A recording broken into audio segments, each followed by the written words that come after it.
YouTube நேயர்களுக்கு என்னுடைய பணிவான வணக்கம். இப்போது யூடியூப் தொடர்ந்து பார்த்திங்கன்னா நிறைய ஜாதகங்களுடைய ரீல்ஸ் வருது, நிறைய வருது. நிறைய ஜாதகத்தில் கிரகங்கள் எப்படி இருக்கணும் அதை எல்லாருமே சொல்கிறாங்க. சொல்கிற மாதிரி எல்லாத்துக்குமே நல்லது நடக்குதா, சந்தோஷமாக இருக்கிறாங்களா, அதெல்லாம் கரெக்டாக அப்படின்னு பார்க்கும்போது சிலது தான் நடக்கும். சிலது வாழ்க்கையில் ஜனங்க எப்போவும் கஷ்டப்படுற மாதிரி கஷ்டப்பட்டு தான் இருப்பாங்க.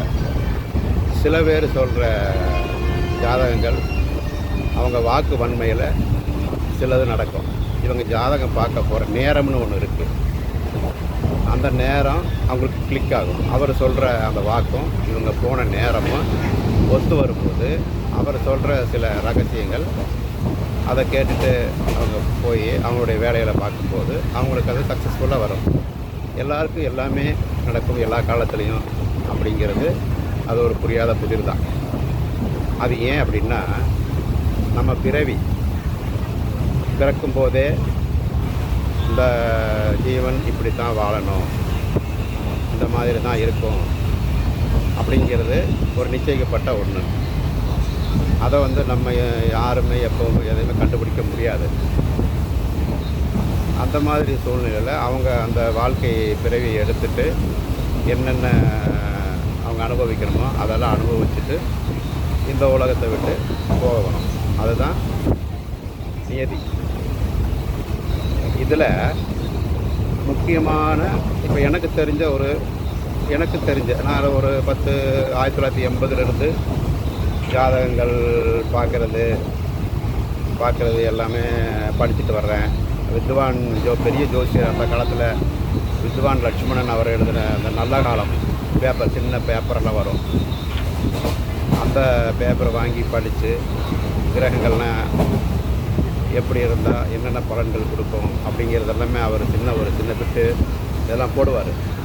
அந்த காலத்தில் இருந்து அதை நாங்கள் படித்து தெரிஞ்சுக்கிட்டு, அப்போ நான் கோயம்புத்தூரில் இருக்கேன். அந்த நேரத்தில் என்ன பார்க்க சில ஜோதிடர்கள் வருவாங்க. அவங்க சில கருத்துக்களும் சொல்லுவாங்க. ஒரு கிரகங்கள் ஒரு ஜாதகத்தில் லக்னத்துக்கு இந்த மாதிரி எல்லாம் இருந்தால் இப்படி பலன்கள் கொடுக்குப்பா. அந்த மாதிரி நாங்கள் பேச்சுவார்த்தை நடக்கும்போது எங்களுக்குள்ள தர்க்கமெல்லாம் வரும். ஏன் இதை இப்படி செஞ்சால் என்ன, இந்த மாதிரி ஏன் செய்யக்கூடாது. இப்போ ஒரு லக்னத்துக்கு 2ஆம் ஸ்தானாதிபதி தனகாரகன்னு சொல்கிறான், தனஸ்தானாதிபதினு சொல்கிறான். அவர் எந்த மாதிரி இருந்தால் பொருள் வரும். இன்றைக்கி எல்லாருமே பொருளுக்கு ஆசைப்படுறவங்க தான். பொருள் வேணும், பணம் வேணும், சுகம் வேணும். அது கூட எல்லா செல்வங்களும் வந்ததுக்கப்புறம் நம்ம நல்ல மனசு வேணும், நல்ல உதவும் குணம் வேணும். அதையும் நம்ம சேர்த்திக்கணும். அது ஒரு மனிதனுடைய வாழ்க்கைக்கு ரொம்ப முக்கியமானது. அதோடு வச்சு வாழ்ந்தா அவன் வாழ்க்கையை இந்த பூமியில் வாழ்ந்து நல்லபடியாக இருக்கலாம். அந்த மாதிரி இருக்குது. அப்போ நாங்கள் அந்த சர்ச்சை பண்ணும்போது பல கருத்துக்கள் அங்கே வரும். அப்படி நாங்கள் சர்ச்சை முந்தைய காலத்துலேருந்து பண்ணி வந்ததில் நானும் சில ஜாதகங்களை ஆராய்ச்சி பண்ணி பார்த்ததில், ஒரு மனிதன் வாழ்நாள் முழுவதுமே கஷ்டத்திலேயே இருந்தான்னா அவனுக்கு நல்ல காலமே வராதா அப்படிங்கிற ஒரு இது வரும்போது நல்ல காலம் அவருக்கு வரும். அவர் நல்லா வாழ்ந்து நல்லபடியாக வாழணும், அதுக்கு வேண்டி தான் அந்த அவர் பூமியில் வந்திருக்கிறார். அப்போ அவங்களுக்கு இந்த கிரகங்கள் நல்லது செய்யும். சும்மா ஒரு 10% கிரகங்கள் செஞ்சாலே போதும் அவருக்கு. அவர் பெரிய கோடீஸ்வரர் ஆயிடுவார். 10% போதும். நிறைய அள்ளி தரணும்னு ஒன்றும் கிடையாது. அவங்களுடைய திருஷ்டி ஒரு 10% ஒரு கிரகத்துடைய யோக கிரகத்தினுடைய பார்வை அந்த மனிதனுக்கு விழுந்துருச்சுன்னா அவர் அப்போ இருந்து நல்லா இருப்பார்.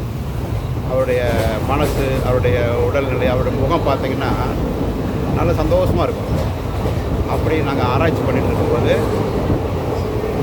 எங்களுக்கு கிடைச்ச ஒரு விடை ஒரு இதை சொல்கிறேன். அதுபடி நான் நிறைய ஜாதகங்களை ஆராய்ச்சி பண்ணியிருக்கிறேன். அது உண்மையாகவும் இருக்குது எனக்கு தெரிஞ்ச வரைக்கும். அதாவது ஒரு லக்னத்துக்கு பாக்கியாதிபதி 9ஆம் இடத்து அதிபதி அவர் திசை வரும்போது அந்த ஜாதகர் நல்லா இருப்பார். அது எப்படி இருந்தாலும் பரவாயில்லன்னு சொல்கிறத விட, லக்னத்துக்கு 7ஆம் இடத்துல இருந்து நேர் பார்வை லக்னத்தை பார்த்தா அந்த ஜாதகன் வாழ்நாளில் எந்த குறைவுமே இல்லாமல் சுகபோகத்தில் சௌக்கியத்தில் சந்தோஷமாக இருப்பார். அது நிச்சயம் நடக்கும். வேறு விசேஷ பார்வை உள்ள கிரகங்கள் 9ஆம் இடத்து அதிபதியாக வந்தால் விசேஷ பார்வை மூலமாக லக்னாதிபதிக்கு கிடைச்சிதுன்னா அந்த கிரகங்களும் அந்த ஜாதகருக்கு நல்லது செய்யும். அப்போ வாழ்நாளில் ஒரு மனிதன் எவ்வளவு கஷ்டப்பட்டாலுமே பாக்யாதிபதி திசை வந்துச்சுன்னா, பாக்யாதிபதி திசை தான் வரணும், வந்தால் தான் நல்லாயிருக்கும். இல்லையே நான் இடையில கொஞ்ச நாள் நல்லா இருந்தேனே அப்படின்னு அந்த ஒரு வாக்கு வரும்போது வேறு கிரகத்தின் திசையில் பாக்யாதிபதி புத்தி அவர் இந்த மாதிரி 7ஆம் பார்வையை லக்னத்தை பார்த்து இருந்த அந்த காலகட்டத்தில் நான் நல்லா இருந்தேன் அப்படின்னு சொல்லுவார். இது ஜாதக ரகசியத்தில் இது ஒன்று. இந்த 7ஆம் பார்வை பாக்யாதிபதி பார்க்கிறது மிக சிறப்பான ஒன்று. அவர் வாழ்நாளில் எந்த கவலையுமே எந்த கஷ்டமும் படாமல் ஜீவிப்பார். இது முற்றிலும் உண்மை. வணக்கம் நண்பர்களே.